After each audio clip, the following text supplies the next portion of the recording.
Hey guys, what's up? It's Miss Wagers, and we are going to be working on lesson 2, and we are reading chapter 4 today of Lunch Money. Now, since we do have lots of reading today, I'm not going to talk much, and we are just going to get started right away with our learning intentions. We are learning to use text evidence and visuals so that we can describe characters and their actions. So we really want to think about how the visuals help us to understand what is happening in the story. We know we are successful when we can identify characters in the story and then identify the visuals in the story and use the visuals and text evidence to describe the characters and their actions. For foundational skills, we have related words. And so related words are words that have the same root or base word. So for example, we have the word tractor and the word extracts, and they both have the same root word. So you can see right here that the root word is now highlighted. So they both have the same root word of tract, T-R-A-C-T, but it comes in different parts of the word. So we have the root word tract means to pull. So we can see that a tractor means like something that is going to pull, one that pulls, and then extracts means pulls out. So we can use the meanings of the root and the suffix or prefix to infer the meaning of each related word. So they kind of have similar ideas where they're both are talking about something to pull, but a tractor is usually pulling something in a field and if it extracts, you're pulling something out. Like I think about a dentist, and if they extract a tooth, pull it out. All right. Some other related words we have are audience, audition, auditorium, audible, and they all have what related root? What do you notice? They both have A-U-D-I, audi, as their base word. And that means like hearing, listening, or sound.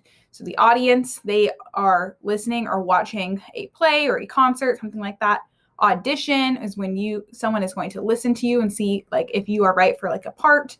Or an auditorium is specifically made for people to watch or listen to something. And audible means that you can hear it.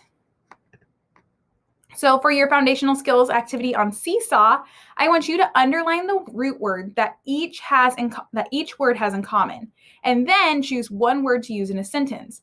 Again, you might want to use an online dictionary to check the meaning of the word if you're unsure. So again, you just open a new tab and you can type in that word and definition, and Google will tell you exactly what it means.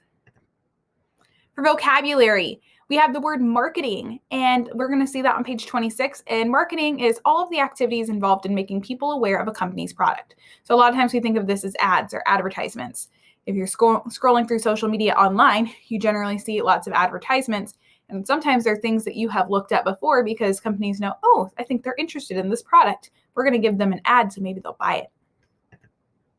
And then we have the word operation. And that is a business, a plan, like procedure or a plan. So this operation, we're not talking about like surgery operation, but we're talking about like a business or this plan that you have to do something. So I have the little picture with the guy. He's got his little wheels that are turning. So we're going to jump right into our reading. We're going to read all of chapter 4 today. And chapter 4 is called Units.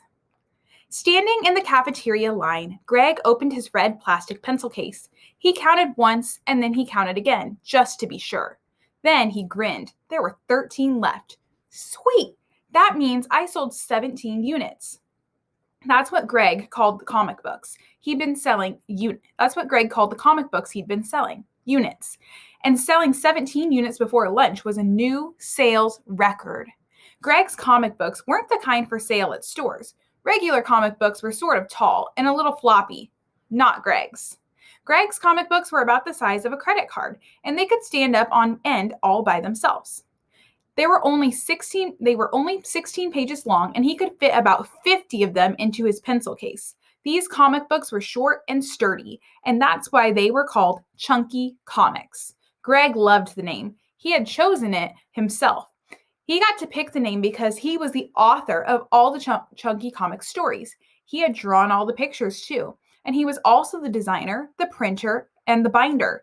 Plus, he was the marketing manager, the advertising director, and the entire sales force. Chunky Comics was a one-of-a-kind operation and was a one-kid operation, and that one kid was George Kenton.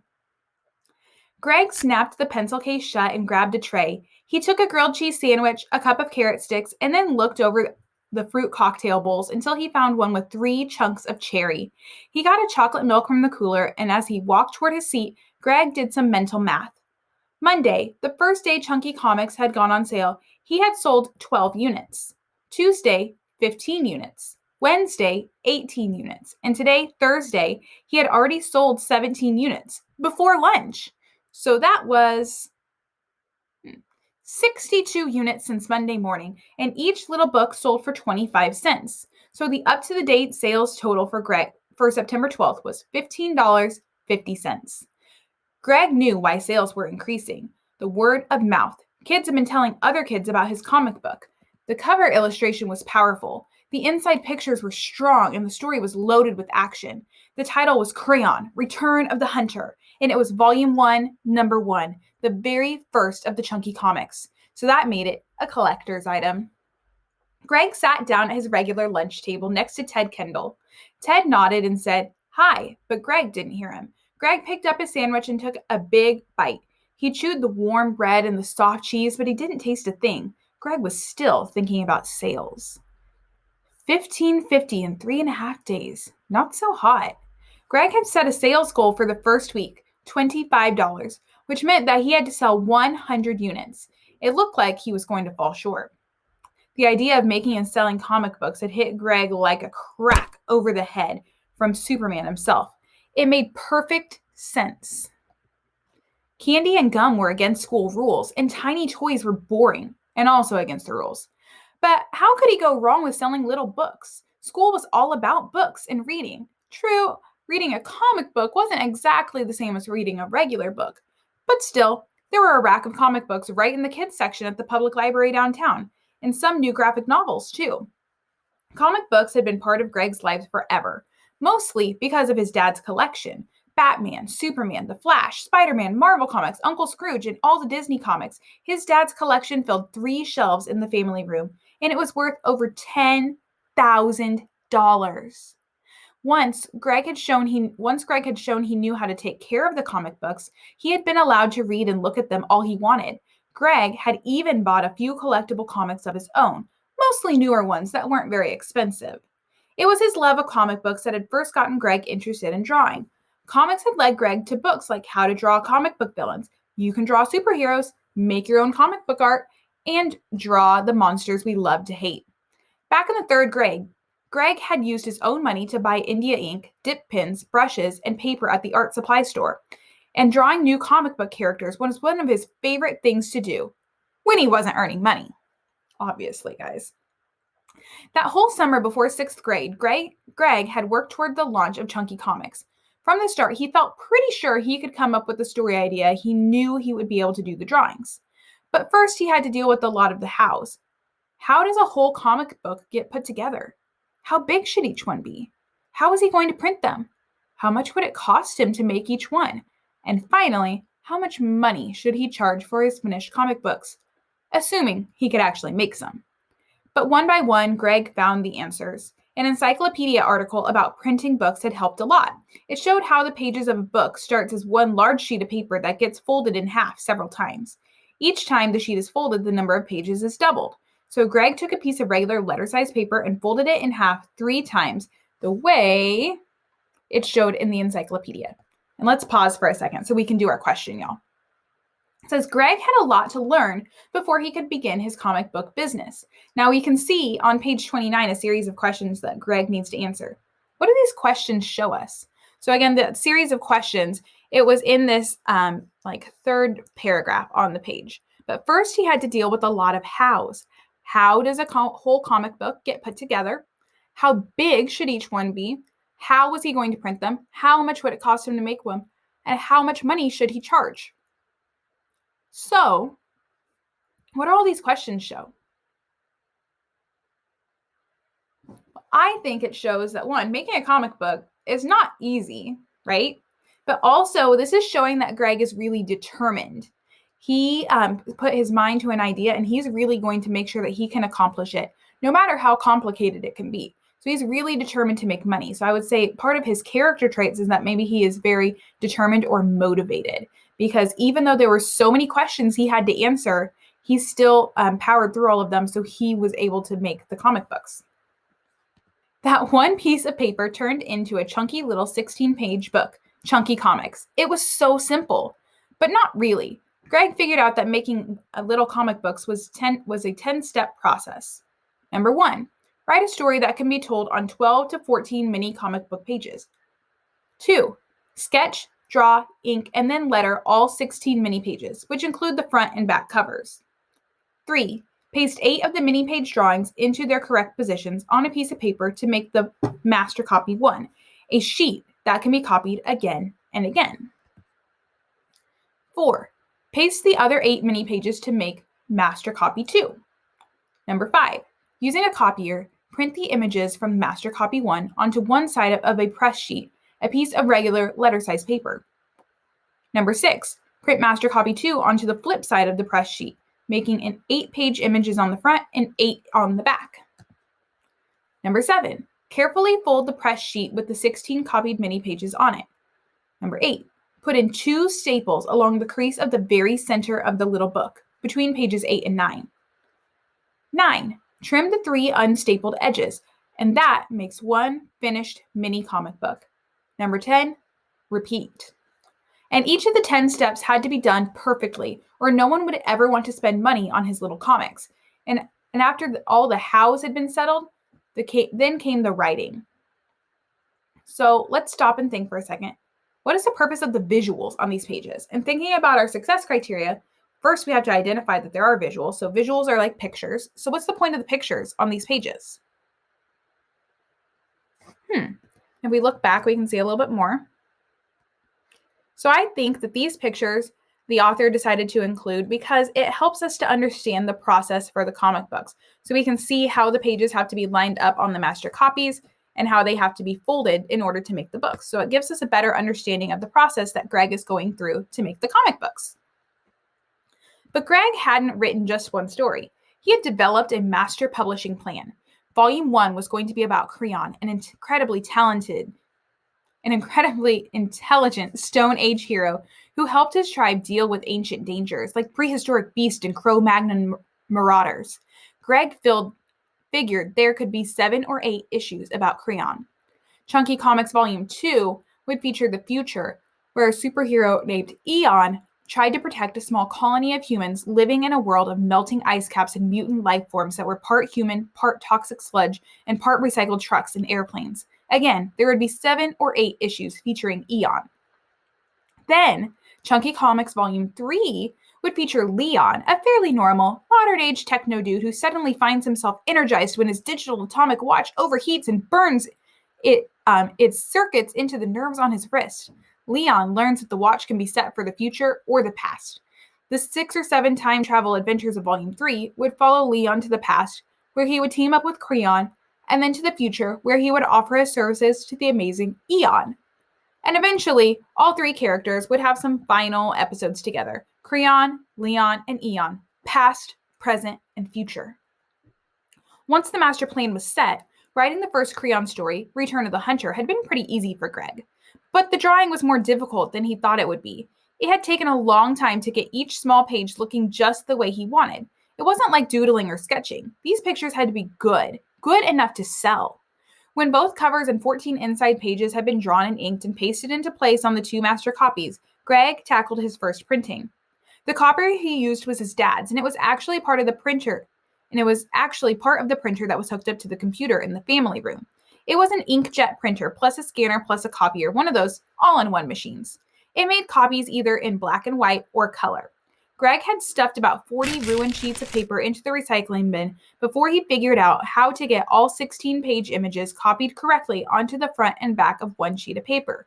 But finally, he had folded his first perfectly printed sheet, stapled it twice, trimmed the top, front, and bottom edges, and then, one hot night in the middle of July, Greg stood there in his family room and thumbed through the very first copy of the very first issue of the very first volume of Chunky Comics. It had been a proud moment. Greg had done some record keeping along the way. He added up all the time and learned some bad news. It had taken him more than 60 hours to make that very first comic book. But there was good news too. because it took him only 2 more hours to print, fold, staple, and trim the next 100 copies of Volume 1, Number 1. As he'd worked on his drawing skills over the summer, Greg had gotten better and faster too. Plus, he'd had fun. He had dug out his old drawing books, looked for shortcuts and new tips from the pros. Drawing was something that he could do at night, so he still got to enjoy his days outdoors and also do the regular summertime jobs that kept the money coming in. Drawing and inking the pictures for the next 2 comic books had only taken him about 20 hours, 9 to 11 hours each. And by the time the school began in September, Greg had the master copy pages for the next 2 crayon issues all put together and ready to print. Plus, he had 300 copies of Return of the Hunter printed, folded, stapled, and trimmed, and ready to sell. Making the comics had been fun, but Greg felt sure that selling them was going to be even better. If he kept the price at just $0.25 per issue, the profits were still going to be fantastic. He had figured it all out. Ink for the copier was pretty expensive, but Greg had a kit for refilling the cartridges. Altogether, the ink for 1 comic plus 1 piece of paper plus 2 staples cost him less than 2 cents. So, not counting his own time, selling 1 chunky comic book was like turning 2 pennies into a quarter, and the money was going to come rolling in. Digging around in the fruit cocktail on his lunch tray, Greg stabbed one of the cherry pieces with a fork. As he chewed the sweet fruit, Greg reviewed the sales figures again and then shrugged. $15.50? That's still not terrible. I mean, this is a brand new business. All things considered, Greg decided that Chunky Comics was off to a pretty good start. And before lunch was over, Greg had hired Ted to become the first sales agent for Chunky Comics, offering him a nickel for every 2 copies he sold. So Greg was still hoping to reach that goal of selling 100 units the first week. But business can be a lot like life, full of unexpected events. And 33 minutes later, standing in the hallway next to the music room, Greg and his new company got a shock. There were 2 minutes left before 6th grade chorus, and Greg was making the most of his time. He had just sold 2 copies of Return of the Hunter to Roy Jenkins when Ted came up and pressed something into his hand. Greg glanced down and saw a mini comic. Then he noticed the expression on Ted's face. "What?" he asked. "Something wrong with this one?" Ted nodded and said, "Take a look." Greg turned the little book over.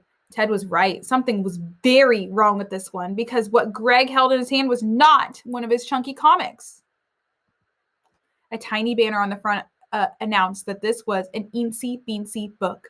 The title was The Lost Unicorn, and the cutesy cover picture had been brightened up with colored pencil. A deep scowl formed on Greg's face as he realized what he was holding. It was obvious some other kid was trying to cash in on his ideas.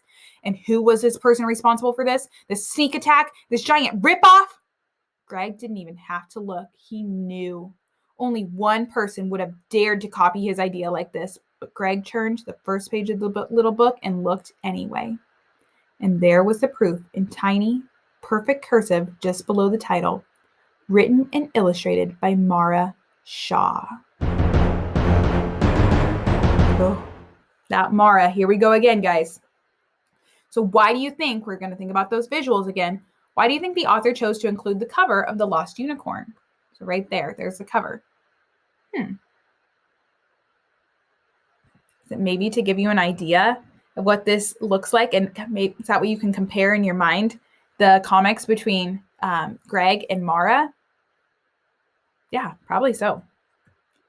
So our lesson for today was all about analyzing visuals. So authors sometimes include visuals in a story to create interest or to explain something. For example, an author may include an illustration of a scene or use a visual to explain a step-by-step process. And so in a chapter book, there's not a lot of pictures, but this one you'll notice that we do have several along the way. So visuals tell us about a process in this case. So we talked about these pages a little bit already, but we can see the different steps to creating a comic book. So we can say that the illustrations are showing us how to make a comic book. And then when we look further, we can look and see the different steps of the comic book and all the different parts that go into it. So we can say that the comic book takes several pages because again, I can see, oh, look at all these pages that they have lined out. And then we can see even more and how it's kind of complicated, it looks like, to put these all together. So I'm noticing the pages, it says 7 to 15. The pages aren't going in order on this. And then it looks like he also has to use a copy machine. So you have to have some specific supplies. So I can say that the pages need to be pasted precisely because otherwise it wouldn't work. And then there's some folding that has to happen, it looks like, where they're folding it and folding it and folding it. And then it says comic books have to be folded correctly. So I can see from the visuals that making a comic book is not necessarily a simple process. You have to be very careful. So back to our learning intentions for today. We are learning to use text evidence and visuals so we can describe characters and their actions. We know we're successful when we can identify characters in the story, identify visuals in the story, and then use the visuals and text evidence to describe characters and their actions. So those characters, we know we have Greg Kenton and Mara Shaw. So we've identified them, and we're going to talk more about them tomorrow as well. Check. Identify visuals in the story. So again, we saw the pictures that showed us how to make the comic books. Check. And then use visuals and text evidence to describe characters and their actions. So today we're really just focusing on those steps to make a comic book. So that way we can see like what kind of a person Greg is based on his ability to actually make these comics, because based on the visuals, we know it looks pretty complicated. All right. Check. To your reading response, you just have one simple question. What does the printing and development process of a single chunky comic tell you about Greg's character? Use examples and details from the text to support your answer. I know we talked about this during our lesson, so I expect that your answers are going to be fantastic. Be sure to answer in a complete sentence. All right, that is all for today, guys. Have a great day. Do all of your work. Be kind to one another, and I will see you guys later. Bye.